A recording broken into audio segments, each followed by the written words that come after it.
Jubilian datang ke istana menemui Bi untuk membicarakan bagaimana mereka akan bertindak saat perayaan besar kerajaan. Di sana, dia menceritakan mimpi ayahnya pada Bi. Mendengar responnya yang pahit, Jubilian bisa menebak apa yang dia pikirkan. Pada masa itu, kekaisaran atau paling tidak ibu kota pasti berada dalam keadaan nyaris hancur. Namun ada satu hal yang menjadi fokus pembicaraan mereka. Suara yang didengar Regis dalam mimpinya kemungkinan besar benar-benar milik Fafnir.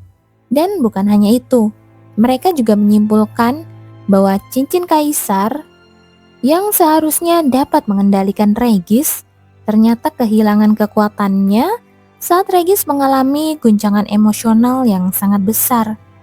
Fafnir mungkin memasang jebakan dan sengaja memancing tragedi itu agar Regis kehilangan kendali dan menghancurkan kerajaan dari dalam. Jubilian juga belum tahu siapa yang meracuni Bi saat itu, tetapi dia yakin dalang dibalik semua ini adalah Fafnir. Dan saat itu, garis besar musuh yang tadinya kabur sudah menjadi makin jelas. Setelah lama berdiskusi serius, Jubilian akhirnya bangkit dari tempat duduknya dan bersiap untuk pergi. Dia berjanji pada Bi bahwa mereka akan bertemu lagi pada hari festival pendirian kerajaan. Namun baru beberapa langkah dia berjalan, Bi memanggilnya dengan cemas. Dia meminta izin untuk mendekati kaisar dan memeriksa cincin Kirke. Mungkin saja cincin itu akan bereaksi padanya. Namun Jubilian menolak permintaan itu. Dalam cerita aslinya, Bi adalah penyihir yang kuat, tetapi dia tidak pernah dipilih oleh cincin. Karena itu, kemungkinan besar hasilnya pun tetap sama. Apalagi mengingat sifat asli kaisar, dia orang yang sanggup mengorbankan anaknya demi ambisi pribadi. Jika kaisar mengetahui bahwa Bi memiliki kekuatan sihir yang besar, tidak terbayang apa yang bisa terjadi. Lebih dari itu, Jubilian merasa gelisah tentang Fafnir. Reaksi ayahnya beberapa waktu lalu yang terus mengalihkan pembicaraan menunjukkan bahwa ada hal tak terduga yang terjadi pada naga besar itu. Meski ia diberitahu untuk tidak cemas, Jubilian merasa firasat buruk menebal di dadanya. Jubilian belum bisa menjelaskan ini pada Bi, juga tentang kenyataan bahwa sang permaisuri telah membeli racun. Menurutnya, Bi pasti masih memiliki sedikit kasih sayang terhadap ibunya, dan mendengar kebenaran itu hanya akan membuatnya terluka. Karena itu, Jubilian hanya menasihatinya untuk menghindari kontak dengan kaisar dan permaisuri. Setidaknya hingga festival kerajaan berakhir. Bi perlahan mengangguk dan menerima permintaan itu meski terlihat berat. Setelah Jubilian pergi, Beatrice berdiri menatap pintu tertutup dan menarik napas panjang. Dia teringat wajah Jubilian ketika mengatakan bahwa ayahnya dikendalikan oleh cincin kaisar. Wajah itu tampak tenang, namun mata basah Jubilian dipenuhi kepedihan dan keputusasaan. Jubilian pasti menderita karena ayahnya seolah disandra oleh kaisar. Beatrice mengepalkan tangannya. Dia ingin membantu sahabatnya itu. Dalam cerita asli, dia tidak pernah terpilih oleh cincin itu. Namun sekarang keadaannya berbeda. Dulu dia hanyalah seorang gadis yang dikuasai amarah dan akhirnya dikuasai oleh kekuatan itu.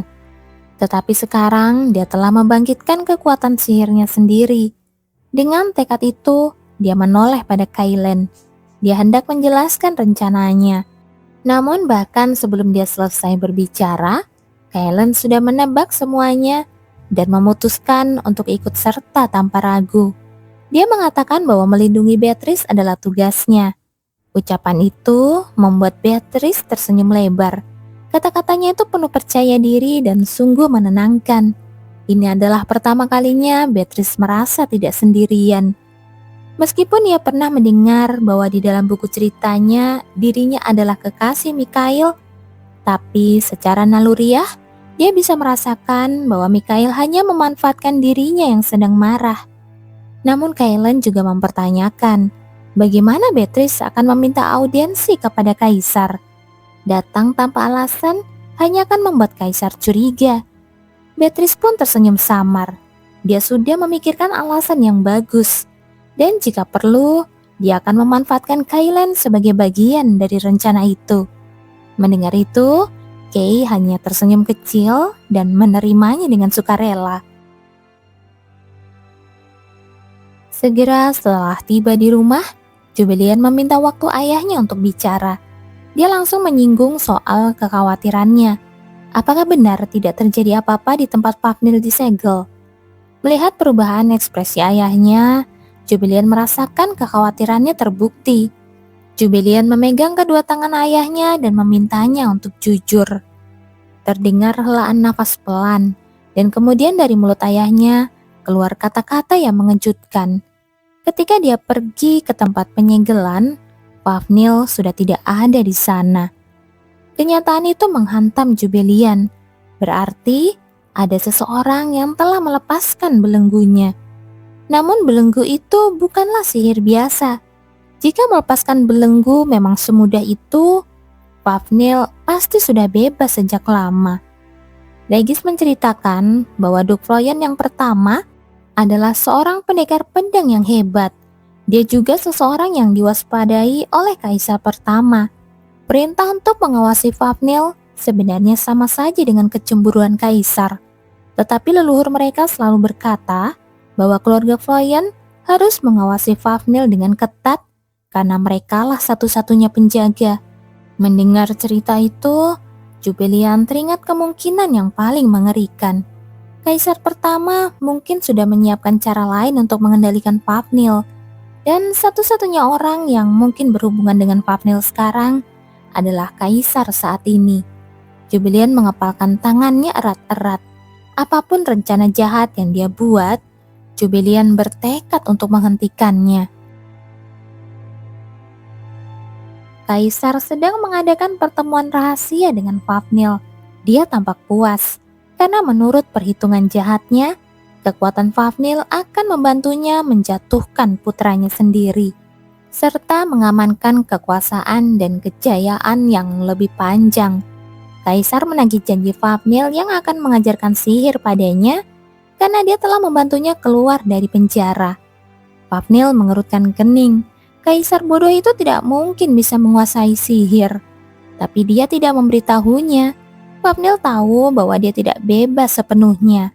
Hanya ada satu cara untuk melepaskan belenggu, yaitu dengan segel dari Kaisar pertama, liontin yang diturunkan dalam keluarga Floyen.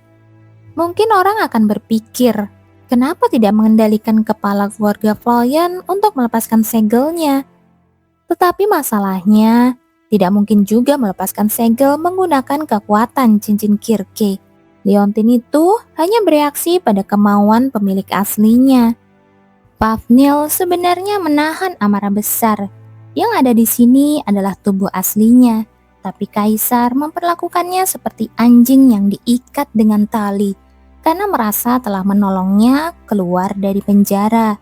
Jubah yang diwariskan kepada Kaisar Asyad saat penobatan memungkinkan penyesuaian panjang belenggu, dan ini adalah bentuk kebaikan dari Kaisar pertama Altair agar naga seperti Fafnir dapat dimanfaatkan kapanpun dibutuhkan. Fafnir menahan diri karena jika ia menyentuh Kaisar sekarang, belenggu di lehernya akan mencekiknya.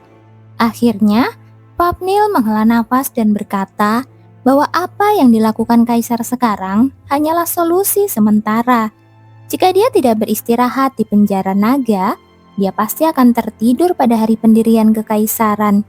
Mendengar kata-kata itu, Kaisar menyipitkan mata dan dia akhirnya mengalah dan membiarkan Fafnir pergi. Begitu Fafnir menghilang, Kaisar tertawa kecil. Dia tidak menyangka kalau naga bodoh itu akan berguna. Jika dia berhasil mendapatkan kembali masa mudanya, dia bisa memerintah lebih lama. Dan jika itu terjadi, dia tidak perlu ragu untuk menyingkirkan putranya yang tidak penurut itu. Dan para bangsawan juga tidak akan berani menentangnya yang telah menjadi seorang penyihir. Saat Kaisar sedang tenggelam dalam impiannya, ada laporan yang datang dari para pelayannya tentang Beatrice yang akhir-akhir ini sering terlihat bersama Jubilian. Rencana Kaisar berjalan dengan lancar. Dan sepertinya si Mikhail itu juga bergerak sesuai keinginannya.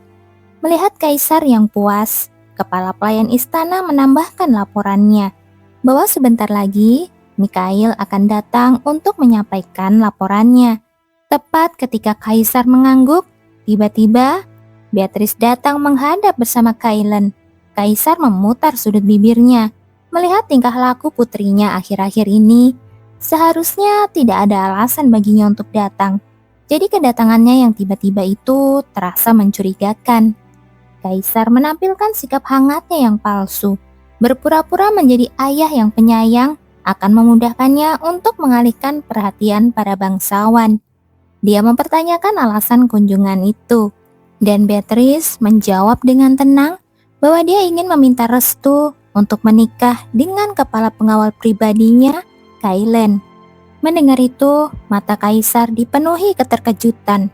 Meskipun orang itu juga anak dari keluarga yang berguna, tapi ini terlalu tiba-tiba. Tepat ketika kaisar sedang menghitung dengan pusing dua kekuatan besar, yaitu kekayaan atau kekuatan militer, sebuah nampan emas jatuh keras ke lantai. Kaisar menoleh ke arah pintu masuk dari mana suara itu berasal.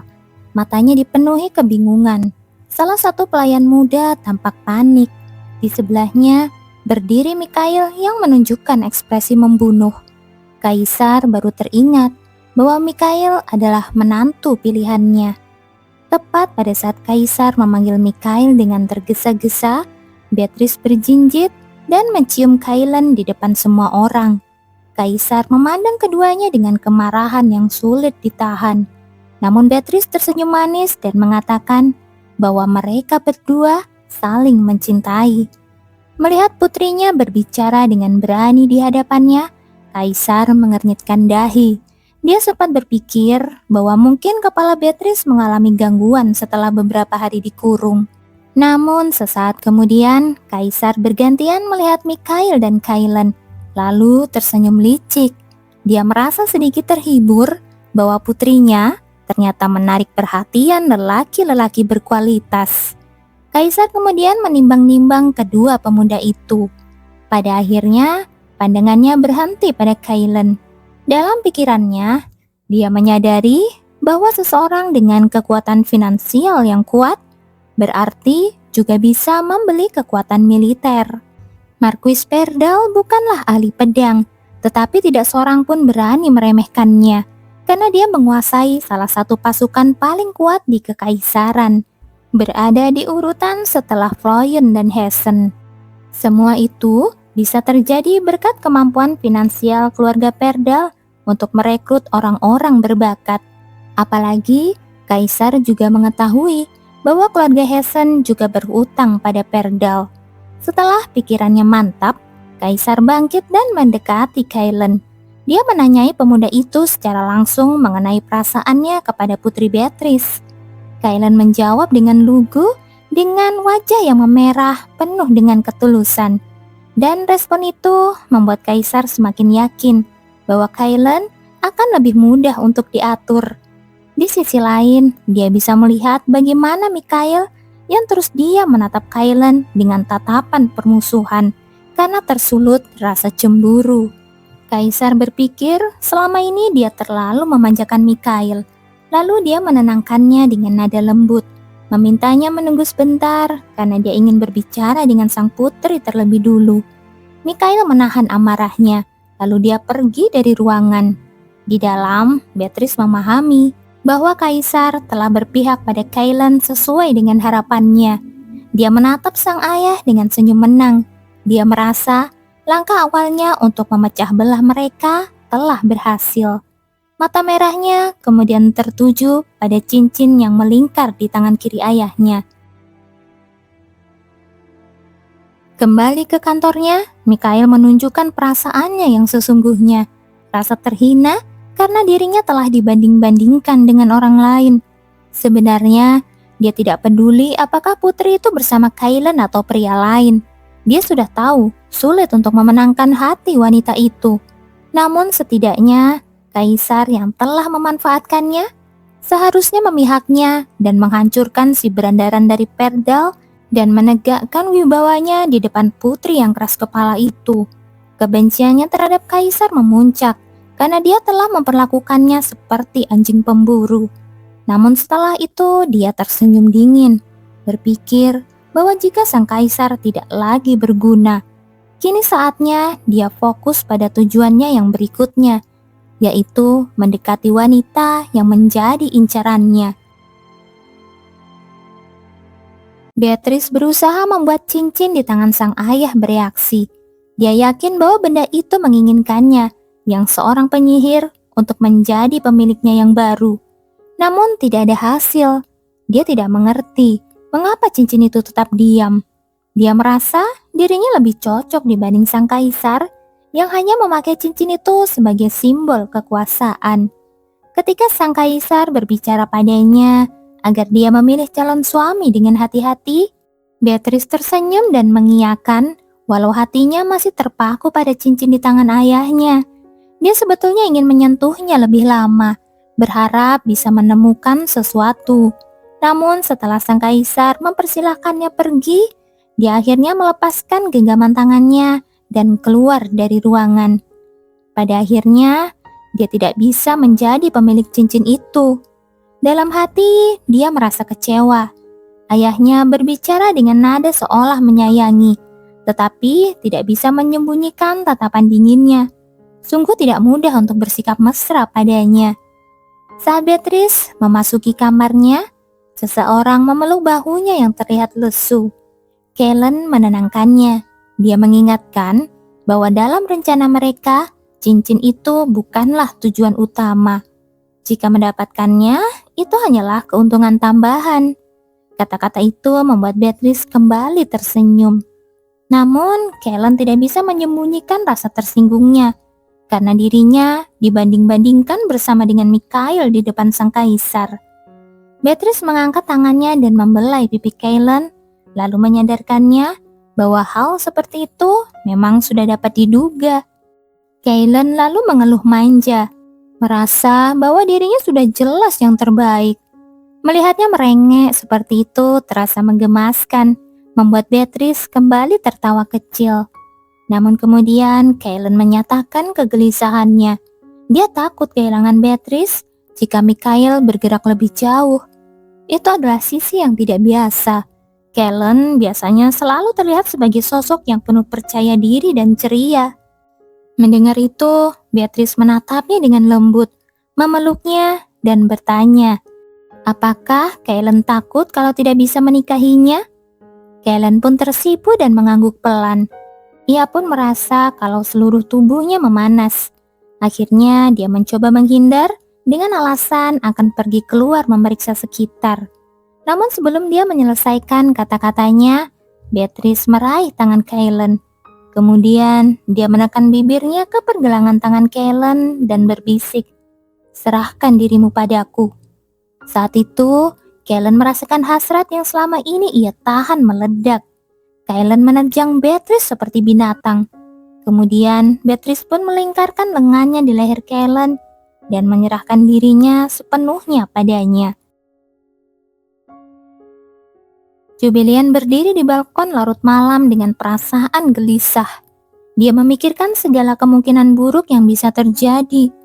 Meskipun dia sudah membuat banyak persiapan, dia tidak bisa menahan rasa cemasnya. Itu karena isi cerita aslinya yang sangat mengerikan dan mengandung banyak tragedi. Namun dia menepis kecemasan itu, meyakinkan diri bahwa dia bisa bertindak terlebih dulu jika ada tanda-tanda bahaya. Namun di tengah renungannya, Max muncul tiba-tiba dan membuatnya hampir berteriak karena kaget. Dia menyadari bahwa Max sebenarnya datang hanya untuk melihat dirinya sebelum tidur.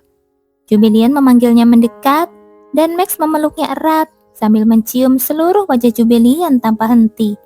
Meskipun itu memalukan, Jubilian tahu bahwa ini adalah caranya bermanja sebagai ganti permintaan maaf. Jadi dia menerimanya alih-alih mendorongnya.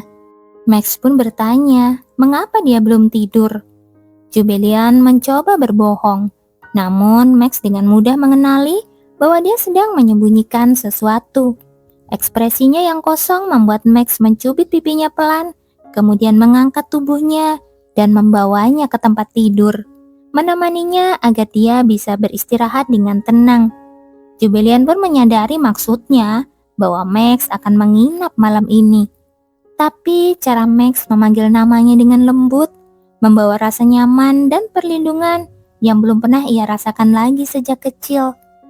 Max mengecup pipinya dengan lembut, seperti orang tua yang menenangkan seorang anak. Max mengatakan bahwa tidak ada lagi yang perlu dicemaskan karena dia akan selalu menjaganya.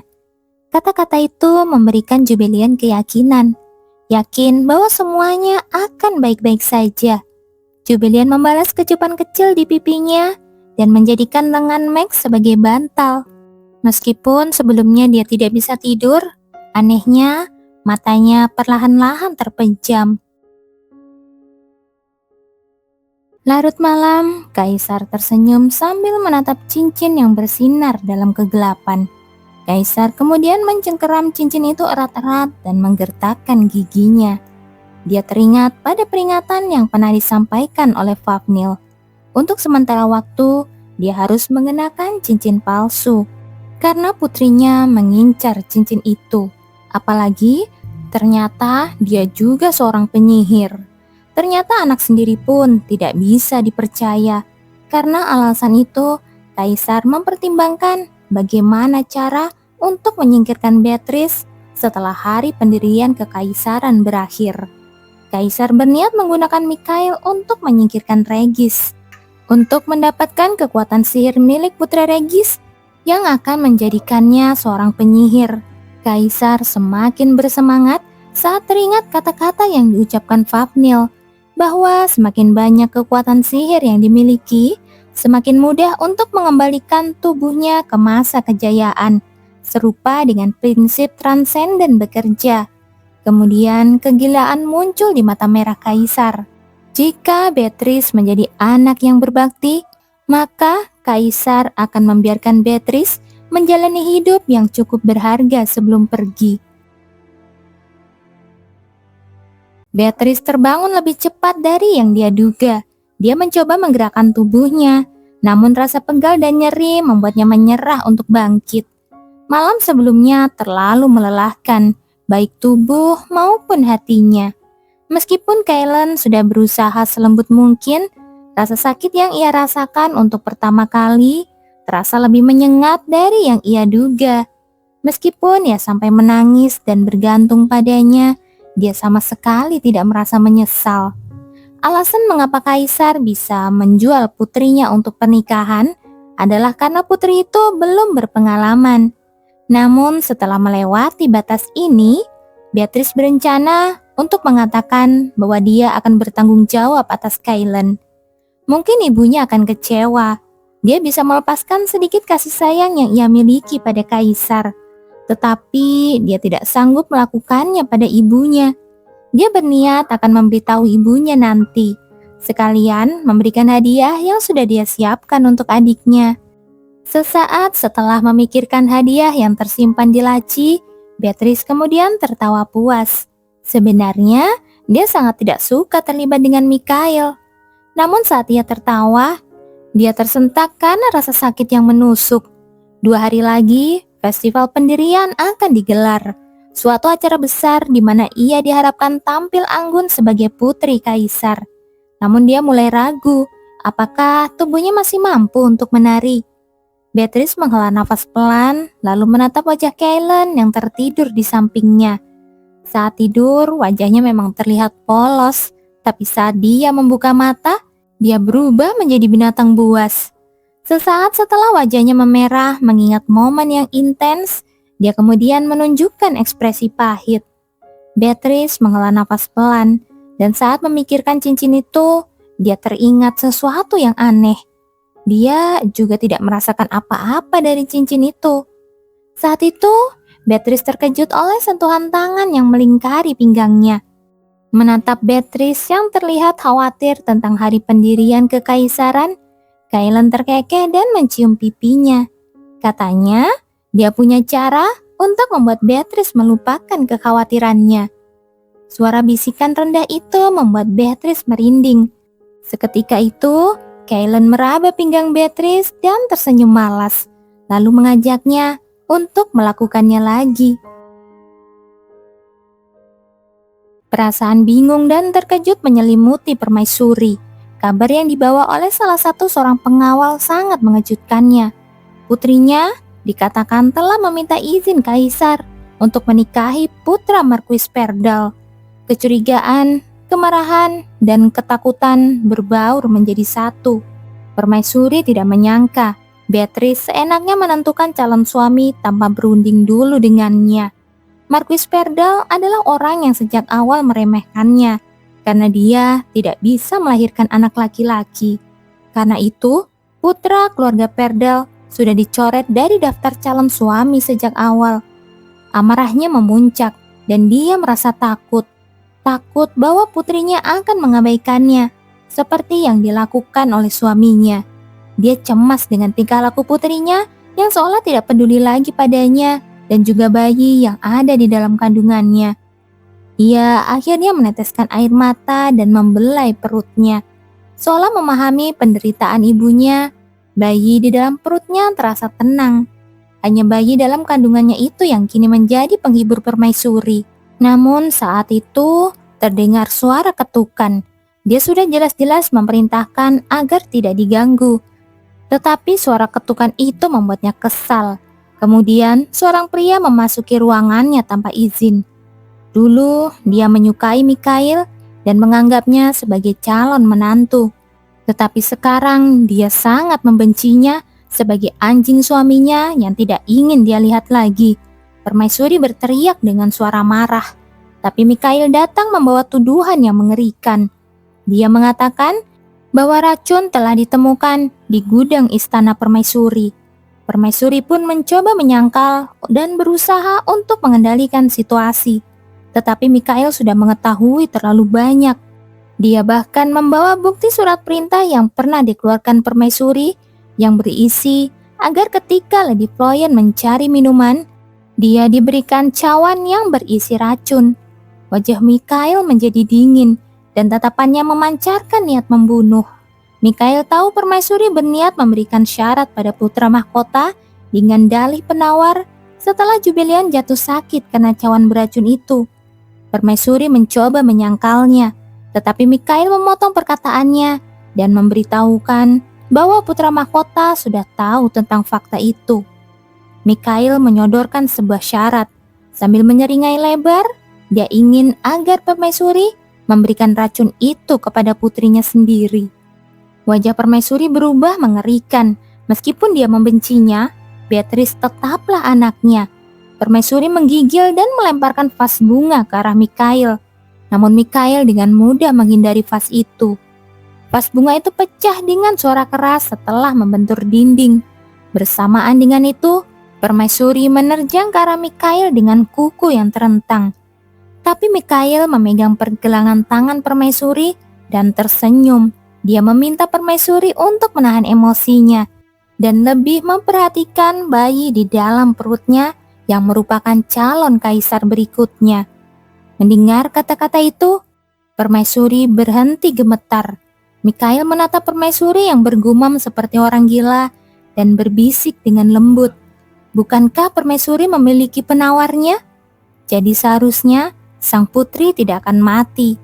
Akhirnya, sudut bibir permaisuri perlahan terangkat. Max kembali saat fajar menyingsing.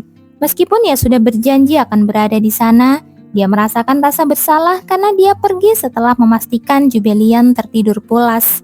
Namun tugas yang harus dia selesaikan malam itu membuatnya tetap melangkah. Max menatap Fresia yang berlutut di depannya. Persiapan mereka telah selesai. Namun, hal ini ternyata juga menarik seseorang yang tidak ia duga. Hampton P-Rex, lelaki yang hidupnya pernah dia selamatkan. Meskipun Max merasa repot dengan kehadirannya, Hampton bersikeras datang demi membalas budi. Max menggertakkan gigi dan berkata kepada pria yang keras kepala itu, akan menyulitkan jika pria yang seharusnya sudah mati malah tertangkap oleh kaisar. Tapi Hampton tertawa terbahak-bahak dan dia siap mempertaruhkan nyawanya untuk mencegah kaisar melakukan trik licik apapun.